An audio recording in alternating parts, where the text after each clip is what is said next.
ઘરના મુખ્ય દરવાજા પાસે રાખો આ વસ્તુ. તમારા ઘરમાં હંમેશા રહેશે માતા લક્ષ્મીનો વાસ.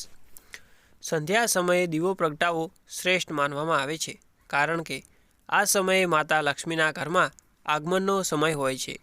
સંધ્યા સમયે ઘરના મુખ્ય દરવાજા પર દીવો પ્રગટાવવો જોઈએ. મુખ્ય દ્વાર પર ગાયના ઘીનો દીવો પ્રગટાવવાથી દેવી લક્ષ્મી પ્રસન્ન થાય છે અને અઢળક ધનની પ્રાપ્તિ થાય છે. હિન્દુ ધર્મમાં પૂજાપાઠ દરમિયાન દીવો કરવાનું વિશેષ મહત્ત્વ દર્શાવાયું છે. ઘરમાં પણ નિયમિત સવારે અને સાંજે દીવો પ્રજ્વલિત કરવામાં આવે છે. ઘરમાં દીવો પ્રગટાવવાના ઘણા ફાયદા છે, જેનો ઉલ્લેખ જ્યોતિષશાસ્ત્ર અને વાસ્તુશાસ્ત્ર બંનેમાં કરવામાં આવ્યો છે.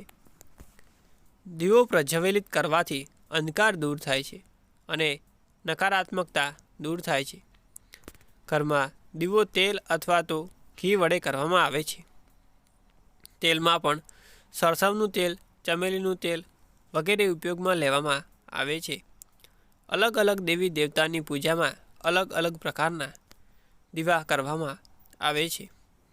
શનિદેવની પૂજામાં સરસવના તેલનો દીવો કરવો શ્રેષ્ઠ ગણાય છે. તેવી જ રીતે હનુમાનજીના પ્રસન્ન કરવા ચમેલીના તેલનો દીવો પ્રગટાવવો જોઈએ. માતા લક્ષ્મીને પ્રસન્ન કરવા માટે ગાયના ઘીનો દીવો પ્રગટાવવો જોઈએ. આ સિવાય વાસ્તુશાસ્ત્ર અને જ્યોતિષશાસ્ત્રમાં દીવા માટેના કેટલાક ઉપાયો પણ જણાવવામાં આવ્યા છે.